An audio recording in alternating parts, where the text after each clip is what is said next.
नमस्कार दोस्तों, डेट आज की देखो 13 मई 2025 है। स्वागत है आपका एटोरियल डिस्कशन में। आज 3 इश्यूज हम डिस्कस करेंगे, लास्ट में केस स्टडी या फिर क्वेश्चन देखेंगे। सबसे पहले आज इशू हम डिस्कस करेंगे द हिंदू का इलेक्ट्रॉनिक वेस्ट से संबंधित। वैसे इलेक्ट्रॉनिक वेस्ट के बारे में आपने पहले भी आर्टिकल सुने होंगे, लेकिन आज एक नए नज़रिए से ये इलेक्ट्रॉनिक वेस्ट वाला आर्टिकल हम देखेंगे। फिर देखो पर कैपिटा वाटर स्टैंडर्ड कितने होने चाहिए, एक पर्सन को एक दिन में कितना पानी मिलना चाहिए, उससे संबंधित ये आर्टिकल है, ये हम देखेंगे। तीसरे नंबर पे किसान वीट एंड राइस क्यों उगाते हैं। अब देखो ये बोलना कि वीट एंड राइस को सरकार प्रोक्योर करती है, एमएसपी अनाउंस करती है, ये सिर्फ एक छोटा एस्पेक्ट है बताने के लिए कि किसान वीट एंड राइस ज़्यादा क्यों उगाते हैं। और भी एस्पेक्ट्स हैं इस इश्यू में, तो इंडियन एक्सप्रेस का ये आर्टिकल भी हम डिस्कस करेंगे। लास्ट में केस स्टडी या क्वेश्चन देखेंगे। चलिए डिस्कशन स्टार्ट करते हैं। इसके बाद नेक्स्ट आर्टिकल देखो ई वेस्ट यानी कि इलेक्ट्रॉनिक वेस्ट से संबंधित है। आपने सिलेबस में जीएस पेपर 3 के इन टॉपिक्स से आर्टिकल को रिलेट कर सकते हो। देखो आज के समय में ना हर घर में स्मार्टफोन्स, हर ऑफिस में लैपटॉप, कंप्यूटर्स, ये सब हो रहे हैं। इनके बिना काम ही नहीं चलता ऑफिस में, और घर में स्मार्टफोन के बिना काम नहीं चलता। इवन इंडस्ट्रियल मशीन्स हैं, मेडिकल इक्विपमेंट्स हैं, सब आज के समय में इलेक्ट्रॉनिक्स पे डिपेंडेंट हैं। बट देखो एक तरफ इंडिया डिजिटली ग्रो कर रहा है, बट दूसरी तरफ इलेक्ट्रॉनिक वेस्ट जो है वो भी हमारे देश में लगातार बढ़ता जा रहा है। क्वेश्चन ये उठता है कि ई वेस्ट आखिरकार होता क्या है। तो पॉइंट वाइज फॉर्म में इस आर्टिकल के सारे पॉइंट्स मैं आपको देता हूं ताकि आपको याद रहें। अगर ऐसे डिस्कस करेंगे तो भूल जाओगे। तो हम बात कर रहे थे ई वेस्ट आखिरकार होता क्या है। जब देखो टीवी, मोबाइल, कंप्यूटर, फ्रिज ये सब खराब हो जाते हैं या फिर पुराने हो जाते हैं ना, तो इनका जो बचा हुआ पार्ट होता है ना, वही होता है इलेक्ट्रॉनिक वेस्ट। आपको रियल वर्ल्ड एग्जांपल देता हूं। मान लीजिए आपका फ़ोन डेड हो गया और आप उसे कबाड़ी वाले को बेच देते हो कि भाई ये कोई सेकंड हैंड तो लेगा नहीं, डेड है एकदम, कबाड़ी वाले को आप बेच देते हो। तो वो देखो कबाड़ी वाला जो है इनफॉर्मल साइक्लर है। वो कबाड़ी वाला उसमें से ना गोल्ड निकालने की कोशिश करता है, गोल्ड का कोई पार्टिकल है तो वो निकालने की कोशिश करता है, लेकिन हजार्डस वे में। ये खतरनाक हो सकता है। खतरनाक क्यों हो सकता है वो भी मैं आपको बताऊंगा, लेकिन उससे पहले देखो ये बताता हूं इंडिया का अभी स्टेटस क्या है इलेक्ट्रॉनिक वेस्ट के मामले में। इंडिया देखो उन टॉप 5 देशों की कैटेगरी में आता है जो वर्ल्ड में सबसे ज्यादा ई वेस्ट जनरेट करते हैं। जैसे देखो चाइना, यूएस, जापान, जर्मनी और इंडिया, ये 5 देश जो हैं वो दुनिया के सबसे ज्यादा ई वेस्ट जनरेट करने वाले देश हैं। 2017-18 में इंडिया में कितना ई वेस्ट जनरेट हुआ? 7 लाख मेट्रिक टन। लेकिन देखो 2023-24 में कितना हुआ? 17.78 लाख मेट्रिक टन। मतलब कि एक 6 साल में ई वेस्ट हमारे देश में 151% बढ़ गया। हर साल देखो 1.69 लाख मेट्रिक टन जो ई वेस्ट है हमारे देश में बढ़ रहा है एवरेज के तौर पे। बट दिक्कत जानते हो क्या है? इतना ज्यादा ई वेस्ट हमारे देश में जनरेट हो रहा है, बट 95% जो ई वेस्ट है वो इनफॉर्मली रिसाइकल हो रहा है। आप पूछोगे इसका क्या मतलब है? इसका मतलब देखो जैसे कोई लोकल कबाड़ी वाला है, कहीं पे रजिस्टर्ड नहीं है, किसी के पेरोल पे नहीं है, बस इंडिविजुअली जो इलेक्ट्रॉनिक वेस्ट है उसमें से कुछ काम का मेटल या फिर कुछ भी मिल जाए उसे निकालने की कोशिश करता है ताकि उसे बेचा जा सके और कुछ पैसे हासिल किए जा सकें। तो ये है इनफॉर्मल रिसाइकलिंग। आप पूछोगे फॉर्मल रिसाइकलिंग क्या होता है? फॉर्मल रिसाइकलिंग जैसे कोई कंपनी है, स्पेशलाइज्ड है, उसके पास में मशीन्स हैं, वो इलेक्ट्रॉनिक वेस्ट की रिसाइकलिंग करती है, तो वो होगा फॉर्मल रिसाइकलिंग। क्योंकि देखो ये जो कंपनी है बाकायदा सरकार के पास में रजिस्टर्ड है, एम्प्लॉइज जो हैं उनका पीएफ वगैरह कटता है, सारे सिस्टमेटिक ढंग से काम करते हैं। अब रिस्क क्या होता है? रिस्क देखो ये होता है, जैसे मान लीजिए दिल्ली के ना सीलमपुर मार्केट है। दिल्ली की सीलमपुर मार्केट एशिया का सबसे बड़ा इलीगल ई वेस्ट मार्केट है। यहां पे ना बहुत से लोग देखोगे बिना हाथ में कोई ग्लोव्स पहने, बिना मास्क के मोबाइल तोड़ तोड़ के मेटल निकालते आपको वहां पे लोग दिखेंगे। या फिर दिल्ली या फिर दूसरी जगहों पे आप देखोगे झुग्गी कॉलोनीज में ना छोटे छोटे बच्चे एसिड का यूज करके मोबाइल या कंप्यूटर का जो मदरबोर्ड वगैरह होता है उसे घिसते हैं ताकि गोल्ड पार्टिकल्स निकाले जा सकें। इससे ना उनकी आंखों पे असर पड़ता है, उनके लंग्स पर असर पड़ता है। इनफॉर्मल रिसाइकलिंग से देखो इन्वायरमेंट को भी नुकसान पहुंचता है। कैसे? अब जैसे ये जो कबाड़ी वाले होते हैं ना, कई बारी ये गोल्ड पार्टिकल या फिर दूसरे फायदे वाले पार्टिकल्स निकालने के लिए ना साइनाइड वगैरह का यूज करते हैं। अब वही साइनाइड वाला पानी जो है वो यमुना नदी में बहा दिया जाता है या फिर दूसरी जगहों पे दूसरी नदियों में बहा दिया जाता है। तो साइनाइड वाले पानी की वजह से मछलियां मरती हैं, फार्मिंग पे इंपैक्ट होता है, इवन हवा भी खराब होती है। हवा कैसे खराब होती है? अब जैसे कबाड़ी वाले भैया जो हैं तोड़ तोड़ के मोबाइल या फिर दूसरे इलेक्ट्रॉनिक वेस्ट से काम के पार्टिकल्स निकालेंगे तो इससे लेड फैलेगा, प्लास्टिक फ्यूम्स जो हैं वो हवा में फैलेंगे, तो लोगों के रिस्पायरेटरी डिजीज हो जाते हैं ना इससे। और जमीन पे भी असर पड़ता है, क्योंकि देखो टॉक्सिक मेटल्स जब मिट्टी में घुस जाते हैं ना, मतलब आप इनफॉर्मल तरीके से वेस्ट को रिसाइकल कर रहे हो, उसमें से काम की चीजें निकाल रहे हो, तो मेटल फैलेंगे। अब टॉक्सिक मेटल्स मिट्टी में फैलेंगे तो फिर देखो उस मिट्टी की जो यील्ड है, पैदावार है, वो जाहिर तौर पे कम हो जाएगी, सोइल टॉक्सिक हो जाएगी। जैसे एक खबर आई थी कुछ समय पहले की बात है, वेस्ट बंगाल में एक जिला है, आप में से बहुत से लोग वेस्ट बंगाल से होंगे, बुर्दवान डिस्ट्रिक्ट का नाम आपने सुना होगा। वहां पे देखो ई वेस्ट का ना एक डंपिंग ग्राउंड है।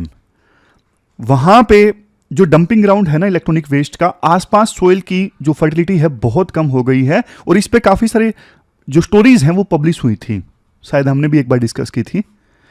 तो ये सब नुकसान होते हैं। और ऐसा नहीं सिर्फ इन्वायरमेंट को नुकसान होता है, अगर इनफॉर्मल तरीके से इलेक्ट्रॉनिक वेस्ट की रिसाइकलिंग होती है ना तो इकोनॉमी को भी नुकसान होता है। इससे देखो अब जैसे पोल्यूशन हुआ, इनफॉर्मल तरीके से रिसाइकलिंग हुई, पोल्यूशन हुआ। पोल्यूशन कैसे हुआ? जैसे बताया आपको, साइनाइड वाला पानी नदियों में जाएगा, रिस्पायरेटरी डिजीज होंगे, तो इससे देखो वही लोग फिर इलाज करवाने हॉस्पिटल्स में जाएंगे, तो हेल्थ कॉस्ट बढ़ रही है ना, सरकार की हेल्थ कॉस्ट बढ़ रही है। ये एक इकोनॉमिक लॉस है। दूसरा लॉस ये है, अब कई जो इनफॉर्मल सेक्टर के वर्कर्स हैं जो रिसाइकलिंग वगैरह करते हैं, उनकी डेथ हो जाती है बहुत अर्ली एज में। उनकी डेथ अर्ली एज में हो जाती है तो इंडिया को तो ह्यूमन कैपिटल का नुकसान हुआ ना। बेचारे इतने यंग लोग मारे जाते हैं रिसाइकलिंग के चक्कर में, तो फिर ह्यूमन कैपिटल का लॉस है जिसको इकोनॉमी में भी काउंट करते हैं। फिर देखो अब इनफॉर्मल सेक्टर के जो वर्कर हैं रिसाइकलिंग करते हैं, ये पूरी कर ही नहीं पाते। मशीनों से फॉर्मल सेक्टर में रिसाइकलिंग हो तो फिर देखो ज्यादा आप बढ़िया मेटल्स, काम की चीजें निकाल पाते हो। इनफॉर्मल सेक्टर से करोगे हाथ से तो सिर्फ 25% ही यूजफुल चीजें आप निकाल सकते हो, 75% तो आप वेस्ट कर देते हो। तो 80,000 करोड़ के जो क्रिटिकल मेटल्स हैं वो वेस्ट हो जाते हैं। किस लिए? क्योंकि उनकी फॉर्मल सेक्टर में रिसाइकलिंग नहीं हो पाती। फिर राइटर बोलते हैं इवन देखो $20 बिलियन का टैक्स लॉस भी होता है। टैक्स लॉस कैसे होता है? टैक्स लॉस राइटर यूं बोलना चाहते हैं, जैसे देखो अब कबाड़ी वाले भैया हैं, उन्होंने आपका डेड फोन ले लिया, डेड फोन ले लिया, उसमें से वो काम की चीजें निकालेंगे, निकाल के वो बेचेंगे। पूरी जो चैन है वो टैक्स दायरे में नहीं है ना, जीएसटी वगैरह नहीं लग रहा है, कुछ भी नहीं लग रहा है, तो सरकार को तो रेवेन्यू लॉस है ना। अगर फॉर्मल सेक्टर में रिसाइकलिंग होगी, बाद में वो काम की चीजें वो कंपनी दूसरी जगह बेचेगी, तो वो टैक्स दायरे में आएगी, वो जीएसटी के दायरे में आएगी, तो वहां से सरकार को टैक्स का फायदा होगा। इसके बाद देखो एक इंपॉर्टेंट कंसेप्ट आता है ईपीआर, बहुत जरूरी है इलेक्ट्रॉनिक वेस्ट से निपटने के लिए। ईपीआर मतलब एक्सटेंडेड प्रोड्यूसर रिस्पॉन्सिबिलिटी, मतलब वो कंपनी जो गैजेट्स, इलेक्ट्रॉनिक्स प्रोडक्ट बनाती है उसी की जिम्मेदारी होगी उन प्रोडक्ट्स को डिस्पोज करना। इसके लिए जैसे सैमसंग जैसी कंपनी है, प्रोग्राम चलाती है। प्रोग्राम जैसे कि देखो पुराने जो प्रोडक्ट्स हैं ना वो वापस लाके उन पे आप डिस्काउंट ले सकते हो, और फिर सैमसंग उन पुराने प्रोडक्ट्स को रिसाइकल करती है रिस्पॉन्सिबली। ये जो ईपीआर का कंसेप्ट है ना, एक प्रिंसिपल पे काम करता है, पोल्यूटर पे द प्रिंसिपल। मतलब जो पोल्यूशन करेगा उसी का काम होगा उस पोल्यूशन को साफ करना। अगर एलजी टीवी बनाता है तो एलजी को ही उसका पुराना वर्जन सेफली डिस्पोज करने का प्लान देना होगा। ईपीआर यानी एक्सटेंडेड प्रोड्यूसर प्रोग्राम के क्या बेनिफिट होते हैं? कंपनीज देखो फिर ना, कंपनीज को पता है भाई डिस्पोज भी तो हमें ही करना है, रिसाइकल भी तो हमें ही करना है, तो कंपनी ना फिर बढ़िया सस्टेनेबल डिजाइन बनाएगी। कंपनी रिसाइकलिंग को भी ध्यान में रखेगी, क्योंकि उनको पता है यार हमारी जिम्मेदारी है अल्टीमेटली, तो इसलिए थोड़ा अच्छा प्रोडक्ट बनाते हैं जिसे आसानी से रिसाइकल किया जा सके, जिसे थोड़ा सस्टेनेबल बनाया जा सके, तो कंपनी के पास में इंसेंटिव होगा अच्छा प्रोडक्ट बनाने का। यह फायदा है ईपीआर का। दूसरा फायदा यह है, अब कंपनी को पता है कि देखो इसे रिसाइकल भी हमें ही करना है और रिसाइकलिंग करने में कॉस्ट आएगी, तो कंपनी जब प्रोडक्ट को बेचेगी तो प्रोडक्ट को बेचते वक्त रिसाइकलिंग की कॉस्ट पहले से ऐड कर देगी ना। मान लीजिए पहले जो मोबाइल का प्राइस था 10,000, लेकिन अब सरकार ने बोल दिया कि भैया आप ही रिसाइकल करोगे। कंपनी को पता है 500 रुपये खर्चा आएगा रिसाइकलिंग में, तो कंपनी फिर 10,000 का नहीं बेचेगी, कंपनी बेचेगी 10,500 का। 500 रुपये जो रिसाइकलिंग की कॉस्ट है वो पहले से प्राइस में ऐड करके जाएगी। तीसरे नंबर पे इवन देखो म्युनिसिपैलिटी पे जो बर्डन होता है ना वो भी कम हो जाएगा। अगर देखो सोनी जैसी कंपनीज अपनी टीवी उठवा के खुद रिसाइकल करेगी तो फिर जाहिर तौर पे दिल्ली एमसीडी को या फिर मुंबई जो बीएमसी है वहां पे उनको देखो कबाड़ टीवी उठाने के लिए ना फिर गार्बेज वाला ट्रक नहीं भेजने की जरूरत पड़ेगी। कौन सा गाना होता है वो कचरा उठा भैया आए, वो कोई गाना होता है ना, वो याद नहीं है। चलो आपने ईपीआर का कंसेप्ट समझ लिया। अब देखो सरकार ने क्या किया 2022 में ना ईपीआर सर्टिफिकेट के जो मिनिमम प्राइस है ना वो फिक्स कर दिए। आप बोलेगा सर रुको रुको रुको, ईपीआर तो समझ में आया, आगे क्या ये क्या फिक्स कर दिया, समझ में नहीं आया। देखो आसान भाषा में बताता हूं। जैसे कार्बन क्रेडिट वाला कंसेप्ट होता है ना, आपने सुना होगा कि वो कंपनीज जो फैक्ट्री में ज्यादा एमिशन कर देती हैं तो फिर उनको कार्बन क्रेडिट मार्केट से परचेज करने पड़ते हैं। वैसे ही देखो जैसे जो सैमसंग वाली कंपनीज है ना, सैमसंग जैसी, अब मान लो ये रिसाइकल नहीं कर रही हैं अपने प्रोडक्ट्स को, लेकिन एक थर्ड पार्टी वाली कोई कंपनी है, फॉर एग्जांपल एबीसी, जिसका काम ही ये है इलेक्ट्रॉनिक वेस्ट को रिसाइकल करना, डिस्पोज करना। अब एबीसी कंपनी ने सैमसंग के मोबाइल फोन को रिसाइकल कर दिया, डिस्पोज कर दिया। काम सैमसंग का था, ईपीआर हमने डिस्कस किया लास्ट स्लाइड में, कर दिया एबीसी कंपनी ने। तो सैमसंग एबीसी कंपनी को कुछ पैसे तो देगा ना, बदले में एबीसी कंपनी कुछ सर्टिफिकेट दे देगी कि हमने सैमसंग के इतने जो इलेक्ट्रॉनिक वेस्ट है उसको डिस्पोज कर दिया। वही सर्टिफिकेट फिर सैमसंग कंपनी सरकार को दिखा देगी कि देखो हमारा काम था, हमने ये करवा लिया है किसी थर्ड पार्टी से, एबीसी कंपनी से। तो ये जो सर्टिफिकेट है ना ईपीआर सर्टिफिकेट, ये देती है थर्ड पार्टी कोई जो रिसाइकलिंग में लगी होती है उस कंपनी को जिसका इलेक्ट्रॉनिक वेस्ट डिस्पोज किया गया है। अब समझ गए ईपीआर सर्टिफिकेट क्या होते हैं। ईपीआर सर्टिफिकेट उन कंपनीज के द्वारा इशू किए जाते हैं जो देखो इलेक्ट्रॉनिक वेस्ट के रिसाइकलिंग में लगे हुए हैं, और किन को दिए जाते हैं, जिनके प्रोडक्ट्स हैं, फॉर एग्जांपल सैमसंग, एप्पल। फिर ये सरकार को दिखा सकते हैं कि देखो ईपीआर के तहत हमारी जिम्मेदारी थी, हमने ये काम खुद नहीं किया लेकिन करवा दिया और उसका सर्टिफिकेट ये है। अब समझ गए। अब सरकार ने क्या किया है 2022 में ना ईपीआर सर्टिफिकेट के लिए ना मिनिमम प्राइस फिक्स कर दिया।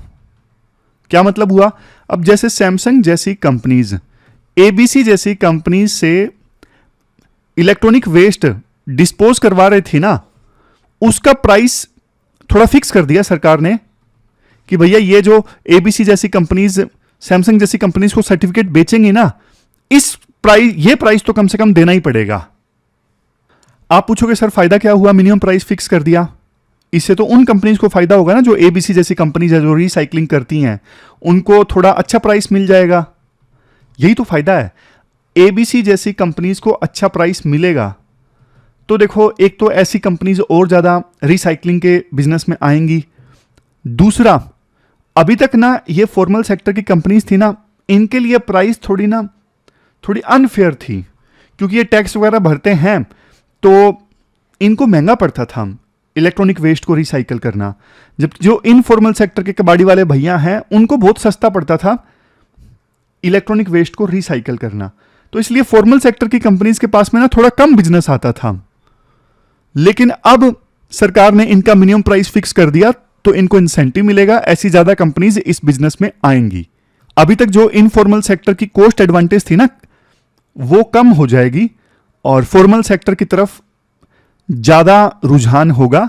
आप बोलोगे सर फॉर्मल सेक्टर से ज्यादा रिसाइकलिंग होगी तो फायदा क्या होगा? अरे अभी तो फायदे बताए इतने सारे। इनफॉर्मल सेक्टर से रिसाइकलिंग होती है तो इन्वायरमेंट को नुकसान पहुंचता है, इकोनॉमी को नुकसान पहुंचता है, लेकिन फॉर्मल सेक्टर अगर रिसाइकलिंग करेगा तो फायदे ही फायदे हैं ना, इन्वायरमेंट को नुकसान कम पहुंचेगा, इकोनॉमी को नुकसान कम पहुंचेगा। और फॉर्मल सेक्टर से करवाने के लिए तो सरकार ने ईपीआर सर्टिफिकेट का प्राइस फिक्स कर दिया, मतलब मिनिमम प्राइस फिक्स कर दिया, ताकि इनको स्टेबल प्राइस मिले और ज्यादा कंपनीज आए। ये यहां पे स्लाइड में लिखा भी हुआ है, फ्लोर प्राइस फिक्स होने से क्या फायदे होंगे, जो सारे हमने डिस्कस किए। ज़्यादा अच्छी टेक्नोलॉजी आएगी, इनोवेशन आएगी, टॉक्सिसिटी कम फैलेगी इन्वायरमेंट में, सोइल में, ज़्यादा मटेरियल जो है रिसाइकल हो सकेगा, गोल्ड को, कॉपर। इनफॉर्मल सेक्टर वाले तो सिर्फ 25% कर पाते हैं ना, बाकी 75% तो वो फेंक देते हैं, वो निकाल ही नहीं पाते अच्छी चीज़ें। सर्कुलर इकोनॉमी सपोर्ट होगी, ग्रीन इंफ्रास्ट्रक्चर बढ़ेगा, ये सारे फायदे होंगे। अब कुछ क्रिटिक्स ये बोलते हैं कि फ्लोर प्राइस सरकार ने फिक्स कर दिया, इससे तो देखो प्रोडक्ट्स भी तो महंगे हो जाएंगे ना, क्योंकि सैमसंग जैसी कंपनीज हैं वो कॉस्ट को तो कस्टमर को जो प्रोडक्ट बेचती हैं उसमें लगा देंगी। जो मैंने आपको बोला 500 रुपये एक्स्ट्रा ऐड कर दिए जाएंगे रिसाइकलिंग के नाम पे। तो राइटर बोलते हैं देखो शॉर्ट टर्म में तो कस्टमर्स को थोड़े प्रोडक्ट महंगे मिल सकते हैं, लेकिन लॉन्ग टर्म में भी तो फायदा होगा ना, इन्वायरमेंट को नुकसान कम पहुंचेगा, अल्टीमेटली वो भी तो फायदा कस्टमर्स का ही फायदा है ना। और कंपनी के पास में इंसेंटिव होगा अच्छे प्रोडक्ट डिजाइन करने का, ड्यूरेबिलिटी हो जिनमें। और पोल्यूशन कम करना सिर्फ देखो इकोनॉमिक चीज नहीं है, ये इकोलॉजिकल सर्वाइवल के लिए जरूरी है। अगर पोल्यूशन ज़्यादा होता है इलेक्ट्रॉनिक वेस्ट की वजह से, नदियों में वो पहुंचता है, सोइल में जहर फैलता है, वर्कर्स बीमार होते हैं, तो अल्टीमेटली देखो सब लॉस में आते हैं। ऐसा नहीं कोई एक पर्सन लॉस में आता है, सब लॉस में आता है, पूरी मानवता लॉस में आती है। इसलिए जरूरी है ये कदम, फ्लोर प्राइस को मिनिमम सेट करना। इसके बाद नेक्स्ट आर्टिकल देखो, वाटर स्टैंडर्ड्स से संबंधित है। आप सिलेबस में जीएस पेपर 3 के इस टॉपिक से आर्टिकल को रिलेट कर सकते हो। एक दिन में किसी पर्सन को एवरेज के तौर पे कितना पानी मिलना चाहिए? अब देखो वैसे तो इस क्वेश्चन का आंसर साइंस और रैशनैलिटी के आधार पे होना चाहिए, लेकिन हमारे देश में ये क्वेश्चन डिसाइड हुआ है आर्बिट्ररी मैनर में, यानी वाटर स्टैंडर्ड।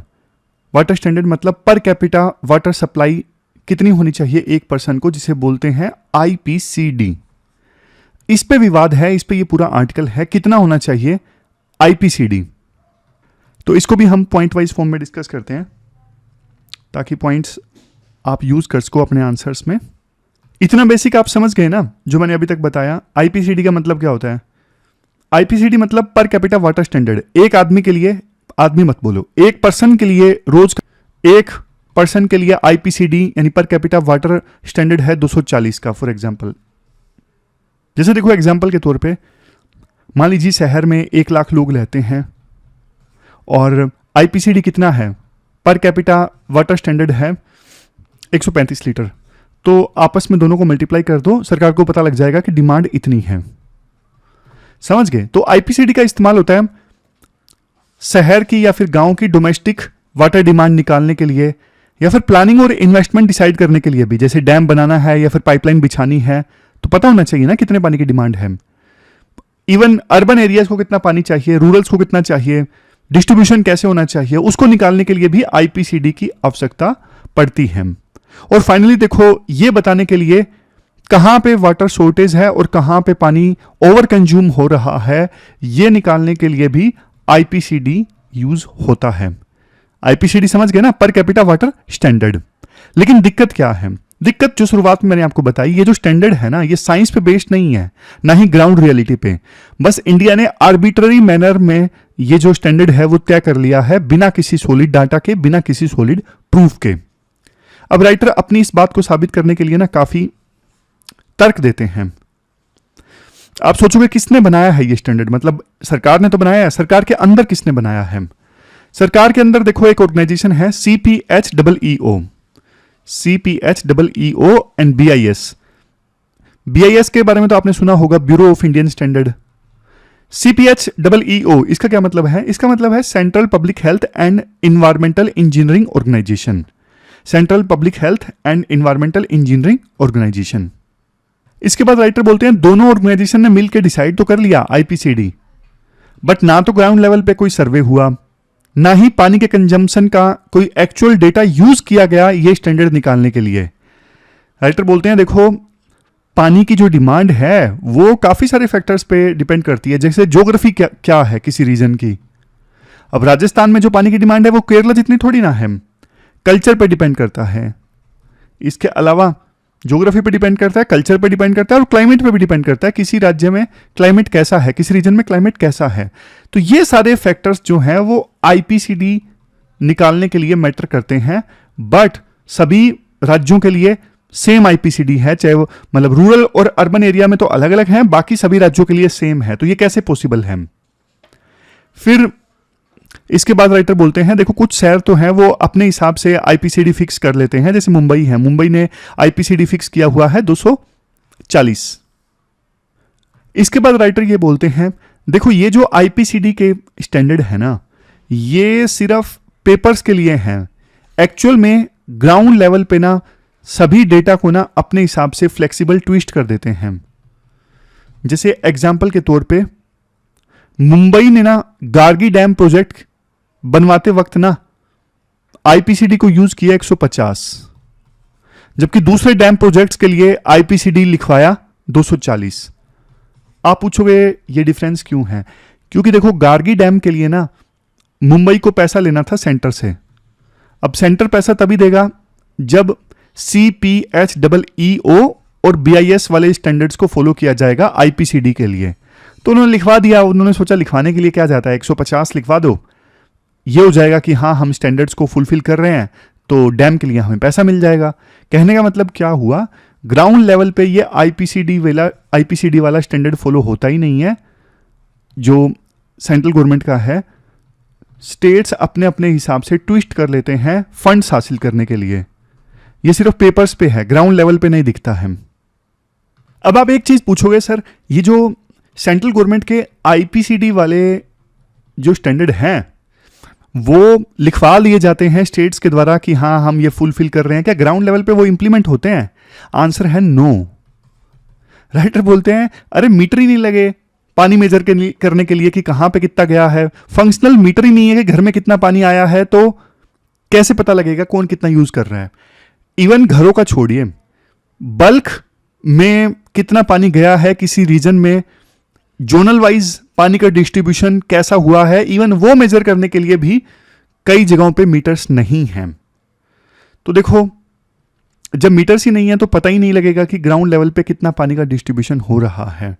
135 आईपीसीडी हो रहा है या फिर 240 आईपीसीडी हो रहा है, कुछ नहीं पता।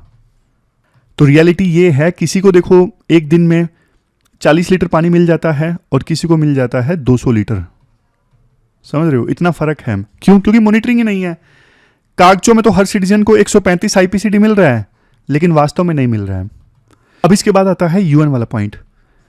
देखो वैसे यूएन बोलता है हर किसी के पास में ना राइट टू वाटर है, मतलब हर इंसान को सेफ और क्लीन वाटर मिलना चाहिए, ये उसका बेसिक अधिकार है। इंडिया ने भी इस राइट को एक्सेप्ट किया है, लेकिन देखो जब डिलीवरी का सिस्टम ही फॉल्टी है तो स्टैंडर्ड्स जो हैं आईपीसीडी वाले ये सिर्फ पेपर्स में है और मॉनिटरिंग जीरो है। तो फिर ये जो अधिकार है ना राइट टू वाटर, ये सिर्फ एक फिक्सिशियस प्रोमिस बन जाता है, एक्चुअल में इसे इंप्लीमेंट नहीं किया जा रहा है। इसके बाद राइटर बोलते हैं जैसे देखो जल जीवन मिशन है, जल जीवन मिशन के अनुसार हर घर तक नल पहुंचाना है और उसमें पीने वाला पानी आएगा, ऐसा सरकार ने प्रोमिस किया है। लेकिन अब देखो रूरल होम्स में टेप लगे हैं, फंक्शनल टेप, टूटियां लगी हैं, वहां से पीने वाला पानी आएगा, तो पानी की डिमांड ऑफकोर्स बढ़ेगी रूरल एरियाज में। लेकिन स्टैंडर्ड अभी पुराने हैं, आउटडेटेड हैं रूरल एरियाज के लिए। 55 आईपीसीडी, 55 आईपीसीडी कितना होता है? सिर्फ 2 बाल्टी। और आप सोचो स्वच्छ भारत के बाद तो टॉयलेट्स भी बन गए हैं टॉयलेट्स भी बन गए हैं, तो पानी की डिमांड ऑफकोर्स बढ़ी है ना। एक बार टॉयलेट जाके आते हैं, एक बार वो बटन दबाते हैं, 1-2 बाल्टी तो वैसे ही खत्म हो जाते हैं, नहीं? तो राइटर का पॉइंट ये है, ये जो स्टैंडर्ड्स है ना आउटडेटेड हैं, इनको चेंज करने की आवश्यकता है आज के समय के हिसाब से। और ये जो अभी प्रोसेस चली आ रही है ना, स्टैंडर्ड्स तो आप चेंज करो लोकल सिचुएशन के हिसाब से, क्लाइमेट के हिसाब से, कल्चर के हिसाब से, ज्योग्राफी के हिसाब से, लेकिन इसके साथ साथ जो ये प्रोसेस चली आ रही है कि फंड्स लेने के लिए कहीं पे भी जो सेंट्रल गवर्नमेंट के स्टैंडर्ड है उनको पेपर्स में दिखा दिया जाता है, लेकिन ग्राउंड लेवल पे कोई मॉनिटरिंग नहीं है, कोई इंप्लीमेंटेशन नहीं है, वैसा भी नहीं होना चाहिए। स्टैंडर्ड ध्यान से डिसाइड करो और बाद में उनको फुलफिल भी करो फिर।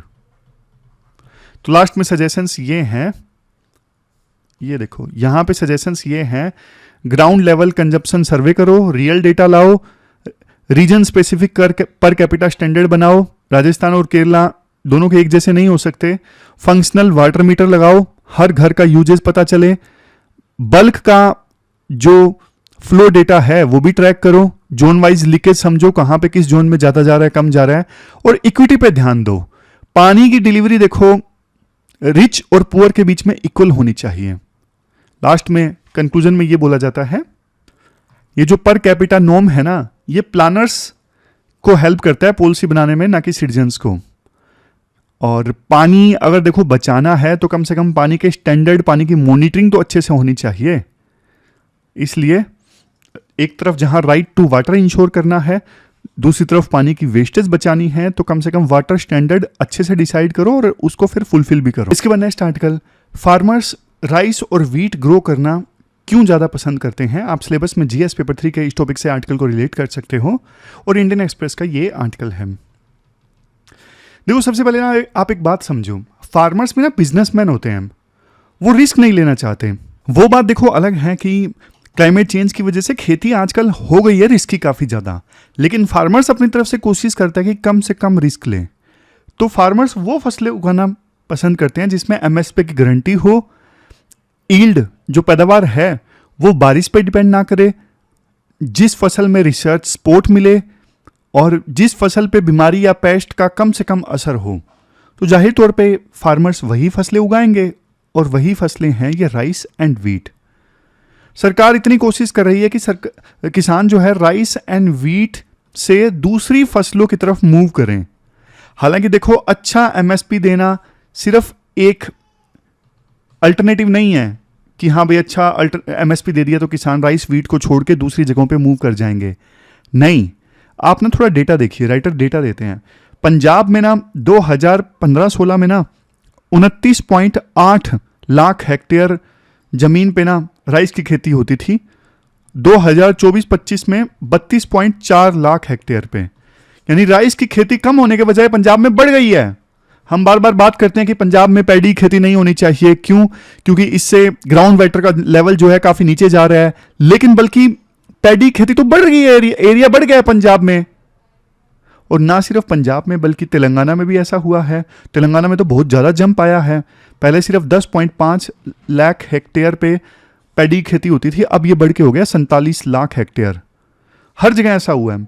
मध्य प्रदेश में वीट की खेती होती थी पहले 59.1 लाख हेक्टेयर जमीन पे, अब होती है 78.1 लाख हेक्टेयर। जबकि आप दूसरी तरफ कॉटन का एरिया देखोगे ना, बल्कि कॉटन का एरिया कम हो गया है। पंजाब में कॉटन का एरिया देखो 2015-16 में था 3.4 लाख हेक्टेयर का, और 2024-25 में कॉटन का एरिया रह गया सिर्फ 1 लाख हेक्टेयर का। यानी बाकी फसलों का एरिया कम हो रहा है, जबकि सरकार चाह उल्टा रही है। तो इसके रीजन क्या है? देखो एक तो चलो मान लिया एमएसपी है, सबको पता है सरकार व्हीट एंड राइस को, एमएसपी तो सरकार बहुत सारी फसलों पे अनाउंस करती है, लेकिन व्हीट एंड राइस को प्रोक्योर करती है, बाकी फसलों को सरकार प्रोक्योर नहीं करती। व्हीट एंड राइस को सरकार ना जो एमएसपी अनाउंस किया होता है ना उस फसल पे खरीद लेती है, बाकी फसलों को नहीं खरीदती है। तो किसानों को मिल गई गारंटी। लेकिन सिर्फ ये एक रीजन काफी नहीं है। अब देखो आप बाकी चीजें देखिए, गारंटी के साथ साथ ना व्हीट एंड राइस दो ऐसी फसलें हैं जिनको ना सरकार की तरफ से लगातार रिसर्च सपोर्ट मिला है।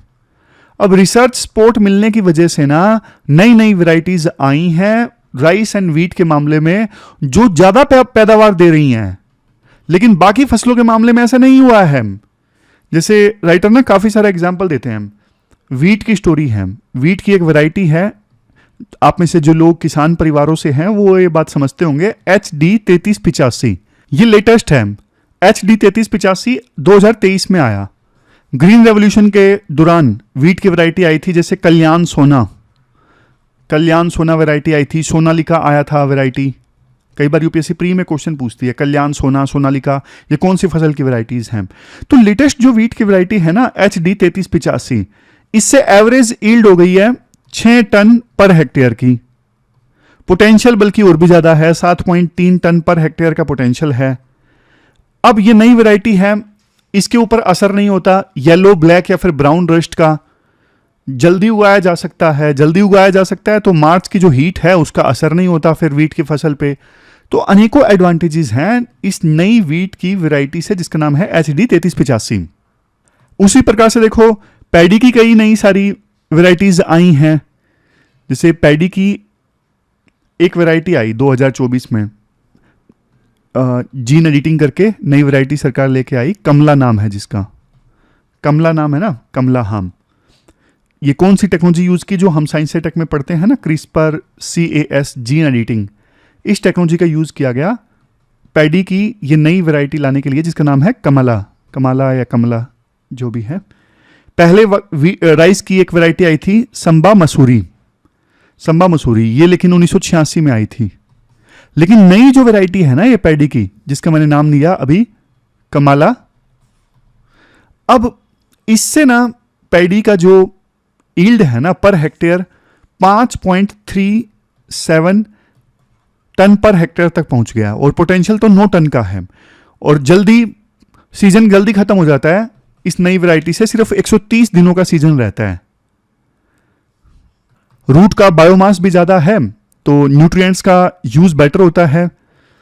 यूरिया, फॉस्फेट जैसे फर्टिलाइजर है उनका यूज कम होता है। तो पॉइंट क्या है, पॉइंट ये है भाई कि ना ये वीट एंड पैडी में ना नई नई वैरायटीज आती रहती हैं, रिसर्च का अच्छा सपोर्ट मिलता है, पैदावार लगातार इंक्रीज हो रही है और डिजीज का कम से कम खतरा है क्योंकि रिसर्च ज्यादा होती है। तो ये जो नई वैरायटीज हैं डीज रेसिस्टेंट है और डिजीज आते भी हैं, तो रिसर्च है, सरकार तैयार रहती है क्योंकि ज्यादा किसान यही फसल उगाते हैं और हमारे फूड सफिशिएंसी के लिए इंपॉर्टेंट है। तो सरकार ज्यादा कोशिश करती है कि इन फसलों को डिजीज प्रभावित ना करें। हर 10 साल में एक नई वैरायटी आ जाती है। सरकार पूरी पब्लिक फंडिंग देती है Indian council of agriculture research को कि व्हीट और राइस पे आप ज्यादा से ज्यादा रिसर्च करो। लेकिन देखो बाकी फसलों के लिए सरकार ऐसा नहीं करती है। सरकार कहती है ऑयल सीड्स किसान ज्यादा उगाएं। भैया ऑयल सीड्स वाली फसलों को ना आप प्रोक्योर कर रहे हो, ना अच्छा MSP अनाउंस कर रहे हो, ना अच्छी वैरायटीज हैं, और चाह रहे हो किसान उन्हें उगाएं। किसान उन्हें नहीं उगाएंगे।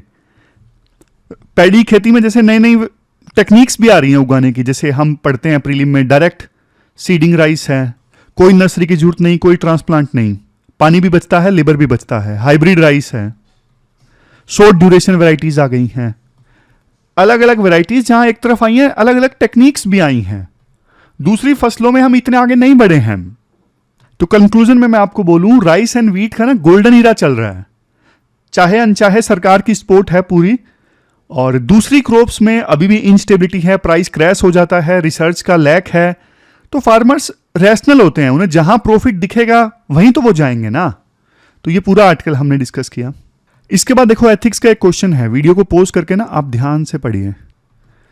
Ensuring accountability in the administration just adds another layer in the bureaucratic process. Examine और फिर differentiate between accountability and responsibility. Suggest some measures through which administrative accountability can be made more effective in India. अच्छा खासा question है, बड़ा question है। सबसे पहले accountability का मतलब क्या है? अकाउंटेबिलिटी का मतलब देखो सिंपल है, काम का हिसाब देना। सिर्फ काम करना नहीं है बल्कि उसका रिजल्ट क्या है उसके लिए आपको जवाब भी देना है। तो अकाउंटेबिलिटी में ना 2 मेजर चीजें हैं।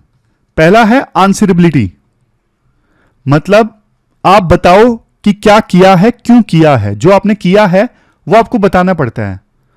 दूसरा है इन्फोर्समेंट, अगर गलत किया है या कुछ नहीं किया है तो एक्शन भी लो। तो 2 चीजें हैं अकाउंटेबिलिटी में। पहला है आंसरेबिलिटी, क्या किया है आपने, क्यों किया है, ट्रांसपेरेंट रहो। और फिर दूसरे नंबर पे आता है इन्फोर्समेंट, गलत किया है या फिर नहीं किया है तो फिर एक्शन भी लो उसके अगेंस्ट जिसने नहीं किया है। तो ये दोनों चीजें आती हैं अकाउंटेबिलिटी के अंदर। पहला क्या, आंसरेबिलिटी, जवाब दो क्या किया है, क्यों किया है। दूसरा है इन्फोर्समेंट, नहीं किया है या गलत किया है तो फिर उसके अगेंस्ट एक्शन लो। कुछ लोग देखो ये बोल देते हैं जो क्वेश्चन में बोला गया है, ये ऊपर पहली जो लाइन है, ensuring accountability in the administration just adds another layer in the bureaucratic process. अब इस लाइन को आपको थोड़ा जस्टिफाई तो करना है, मतलब एक्सपेंड तो करना है। बाद में हालांकि बोल सकते हो कि अकाउंटेबिलिटी जरूरी है। एक्स्ट्रा लेयर सिर्फ ब्यूरोक्रेसी में क्यों ऐड हो जाती है अकाउंटेबिलिटी की वजह से? आप आरटीआई का एग्जांपल लो। जैसे एक ऑफिसर का काम क्या होता है? ऑफिसर का काम होता है एग्जीक्यूशन, एग्जीक्यूशन काम होता है ऑफिसर का। लेकिन अगर वो आरटीआई का जवाब ही देता रह जाएगा तो फिर अपना काम कब करेगा? एक एक्स्ट्रा लेयर इंक्रीज हो गई आरटीआई की, और इससे ऑफिसर का जो कामकाज है वो प्रभावित हो गया। अब दूसरी चीज, कुछ ऑफिसर्स को ये लगता है कि यार हर तरफ कोई लाठी लेके बैठा रहेगा ना कि हाँ जवाब दो जवाब दो जवाब दो, तो ऑफिसर्स कुछ ना स्टेटस कोइस्ट बन जाते हैं। स्टेटस कोइस्ट मतलब वो एक्शन लेंगे ही नहीं। उन्हें लगेगा यार हमसे पूछा जाएगा आपने ये स्टेप क्यों लिया, गलत हो गया तो हमसे क्वेश्चन पूछे जाएंगे, इससे अच्छा स्टेटस को मेंटेन करो, कोई डिसीजन लो ही ना। ये नुकसान हो जाता है अकाउंटेबिलिटी की वजह से। इतना बोल के एक दो पॉइंट दे दो, लेकिन आप अकाउंटेबिलिटी को तो जस्टिफाई करोगे ना यार, क्रिटिसाइज थोड़ी ना करोगे। फिर आप बोलोगे कि नहीं नहीं नहीं चलो ये बात ठीक है, लेयर इंक्रीज होती है, बट ये समझना जरूरी है कि अकाउंटेबिलिटी बिना गवर्नेंस नहीं चल सकता। क्योंकि देखो अगर किसी ऑफिसर को पता है कि उसे जवाब नहीं देना है तो फिर वो अपना काम दिल से करेगा ही नहीं ना, ठीक से करेगा ही नहीं, क्योंकि उसे पता है कोई पूछने वाला तो है नहीं। अब आता है दूसरा पॉइंट। अगर देखो अकाउंटेबिलिटी होती है तो ऑफिसर्स फिर काम में फोकस रखते हैं, और जो पैसा गवर्नमेंट लगा रही है उसका फिर वैल्यू फॉर मनी इंश्योर होता है अगर अकाउंटेबिलिटी होती है तो। और सिस्टम में भी रिस्पॉन्सिवनेस आती है। जैसे आपको एग्जांपल देता हूं, अगर कलेक्टर देखो अकाउंटेबल है फ्लड रिलीफ के लिए, तो वहां पे ना वो टाइम से राशन पहुंचाएगा और रिकॉर्ड्स भी मेंटेन करेगा। जनता की कोई जरूरत है तो वहां पे तुरंत रिएक्ट करेगा। क्यों? क्योंकि उसकी अकाउंटेबिलिटी है, उससे पूछा जाएगा कि भाई तुम्हारी अकाउंटेबिलिटी थी फ्लड रिलीफ के लिए, तुमने क्या किया, जनता ने तुमसे मांगा तुमने क्यों नहीं दिया। लेकिन देखो यहां पे एक चीज आप याद रखिएगा, अकाउंटेबिलिटी और रिस्पॉन्सिबिलिटी के बीच में डिफरेंस होता है। क्या डिफरेंस होता है बताओ जल्दी? अकाउंटेबिलिटी और रिस्पॉन्सिबिलिटी के बीच में क्या डिफरेंस होता है? रिस्पॉन्सिबिलिटी तो सिर्फ देखो एक ड्यूटी है। ये ड्यूटी देखो किसी पोस्ट या पोजीशन से जुड़ी होती है। जैसे देखो एक डीएम जो है ना वो रिस्पॉन्सिबल है आरटीई, राइट टू एजुकेशन को इंप्लीमेंट करने के लिए। लेकिन अकाउंटेबिलिटी ये तो देखो जवाबदेही है रिजल्ट के लिए, ये सिर्फ ड्यूटी नहीं है। रिजल्ट कैसा आया आप उसका भी जवाब दो, मगर मतलब आउटकम अगर गलत निकलेगी तो उसका जवाब देना पड़ेगा। अकाउंटेबिलिटी में, रिस्पॉन्सिबिलिटी में जवाब नहीं देना होता। रिस्पॉन्सिबिलिटी देखो कई बार ना इंसानियत के हिसाब से भी होती है। जैसे एक अमीर आदमी रिस्पॉन्सिबल कह सकते हो किसी भूखे आदमी की मदद करने के लिए, लेकिन रिस्पॉन्सिबिलिटी जो अकाउंटेबिलिटी होती है वो देखो लीगली या फिर ऑफिशियली ज्यादा होती है। अब अमीर लोग जो हैं वो अकाउंटेबल नहीं है गरीब लोगों की हेल्प करने के लिए या फिर भूखों को खाना खिलाने के लिए। रिस्पॉन्सिबल जरूर कह सकते हो कि पैसा ज्यादा है तो उनकी रिस्पॉन्सिबिलिटी बनती है समाज में कि वो मदद करें, लेकिन अकाउंटेबल नहीं है। अकाउंटेबिलिटी जो आती है वो लीगल होती है, ऑफिशियल होती है अकाउंटेबिलिटी। अब अदानी से ये थोड़ी ना पूछो कि तुमने हेल्प क्यों नहीं की, रिस्पॉन्सिबिलिटी तो है, अकाउंटेबिलिटी नहीं है क्यों नहीं की हेल्प आपने। अब क्वेश्चन ये उठता है कि कैसे अकाउंटेबिलिटी को इंक्रीज किया जा सकता है। लंबा नहीं खींचूंगा, पॉइंट बता देता हूं। जैसे देखो विसल ब्लोअर प्रोटेक्शन है, बहुत से इनसाइडर लोग करप्शन एक्सपोज करते हैं, उनकी मदद करो। सोशल ऑडिट करवाओ, जैसे मनरेगा स्कीम गांव में कैसे इंप्लीमेंट की जा रही है, सोशल ऑडिट करवाओ। जो स्टेक होल्डर हैं उन्हीं से पूछो कि मनरेगा का पैसा मिल रहा है कि नहीं मिल रहा, काम हो रहा है कि नहीं हो रहा। आईसीटी यानी इंफॉर्मेशन एंड कम्युनिकेशन टेक्नोलॉजी की मदद लो। सिटीजन्स इनिशिएटिव जैसे आरटीआई है, right to information act. Competition promote करो, मोनोपोली को ऐड करो, ये सारी चीजें हैं। फिर सेकंड एआरसी की रिकमेंडेशंस भी कई बार दिए जाते हैं। सेकंड एआरसी वैसे देखो पुराने हो गए हैं समय के हिसाब से, क्योंकि वो 2005 में आया था सेकंड एआरसी की रिपोर्ट, अब 2025 में हम बैठे हैं। लेकिन कुछ कुछ पॉइंट्स सेकंड एआरसी के यहाँ पे दे सकते हो, जैसे सिविल सर्वेंट्स के लिए कोड ऑफ एथिक्स होने चाहिए, सिटीजन चार्टर होना चाहिए, ई गवर्नेंस का यूज करो, टाइम बाउंड सर्विसेज डिलीवरी करो। तो ये सारे पॉइंट्स सेकंड एआरसी से आप दे सकते हो।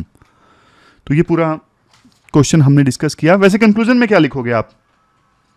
कंक्लूजन आप बताओ कमेंट बॉक्स में, इस क्वेश्चन के कंक्लूजन में आप क्या दोगे? कंक्लूजन लिखो कमेंट बॉक्स में। तो ये थी हमारी आज की डिस्कशन। अगर लास्ट में बात करें कौन कौन से आर्टिकल्स हमने डिस्कस किए, हमने ई वेस्ट वाला आर्टिकल डिस्कस किया। ई वेस्ट इंडिया में टॉप 5 कंट्रीज में इंडिया आता है। अभी इनफॉर्मल तरीके से होता है ई वेस्ट का डिस्पोजल। इनफॉर्मल तरीके से होता है तो इन्वायरमेंट को नुकसान पहुंचता है, इकोनॉमी को नुकसान पहुंचता है, सोशल नुकसान पहुंचता है। फॉर्मल तरीके से होगा तो ज़्यादा फायदा होगा। कैसे? एक्सटेंडेड प्रोड्यूसर रिस्पॉन्सिबिलिटी का कंसेप्ट है ईपीआर का। सरकार ने 2022 में ना ईपीआर सर्टिफिकेट के लिए ना मिनिमम प्राइस फिक्स कर दिया था। मिनिमम प्राइस फिक्स कर दिया था तो अब ज़्यादा फॉर्मल सेक्टर में होगा। फॉर्मल सेक्टर में ज़्यादा होगा तो मतलब इंसेंटिव मिलेगा, ज़्यादा कंपनीज आएंगी। तो ये पूरा आर्टिकल हमने डिस्कस किया। फिर वाटर स्टैंडर्ड वाला आर्टिकल हमने डिस्कस किया, सरकार ने per capita water standard fix कर दिया है, लेकिन कोई इसे फॉलो नहीं कर रहा है। घर में कितना पानी जा रहा है मेजर करने के लिए मीटर नहीं है, और जोन में कितना लीकेज है उसको पता लगाने के लिए सिस्टम नहीं है। और तो और बल्कि ये जो water standard per capita water standard decide हुए हैं, ये किसके बेस पे हुए हैं, कोई डेटा नहीं है, कंज्यूमर कंजम्पशन का डेटा और कल्चर के हिसाब से, ज्योग्राफी के हिसाब से, क्लाइमेट के हिसाब से तय होने चाहिए, लेकिन नहीं हो रहे हैं। और बहुत सारे प्रोजेक्ट्स, बहुत सारी सिटीज बोल देती हैं कि हम फॉलो कर रहे हैं इन स्टैंडर्ड्स को, कोई नहीं करता, सब सेंट्रल गवर्नमेंट से फंड लेने के लिए कर देते हैं। तो ये पूरा आर्टिकल हमने डिस्कस किया था। फिर हमने राइस एंड वीट से संबंधित आर्टिकल डिस्कस किया था। किसान राइस एंड वीट ज़्यादा क्यों उगाते हैं? ज़्यादा देखो इसलिए उगाते हैं क्योंकि एमएसपी तो उन्हें मिलता ही है, मतलब सरकार प्रोक्योर करती है फसलों को, वीट एंड राइस को, बाकियों के लिए एमएसपी अनाउंस करके छोड़ देती है। लेकिन इसके साथ रिसर्च का अच्छा सपोर्ट मिलता है, नई नई वेराइटीज़ आई हैं वीट एंड राइस में, बाकी फसलों में नहीं आई हैं इतनी वेराइटीज़, समझ गए? जैसे HED 3385 वीट की है और राइस में भी कमला आई है। तो ज़्यादा फंडिंग देती है सरकार रिसर्च के लिए। ये जो फसलें होती हैं ज़्यादा पेस्ट रेसिस्टेंट हैं, तो इस वजह से किसानों को सेफ लगता है ये फसलें उगाना, पैदावार भी इंप्रूव होती है नई वेरिएंट से, तो इसलिए जो किसान है ये ज़्यादा उगाते हैं। फिर इसके बाद क्वेश्चन देख लेते हैं। क्वेश्चन आप ई वेस्ट से संबंधित अटेम्प्ट करो। आज का ये क्वेश्चन है, 250 वर्ड्स में आपको आंसर देना है, 15 मार्क्स का ये क्वेश्चन है। तो ये थी हमारी आज की डिस्कशन। कल मिलते हैं फिर से एक नई डिस्कशन के साथ, तब तक आप अपना ध्यान रखिए, अच्छे से पढ़िए। Thank you very much for discussion.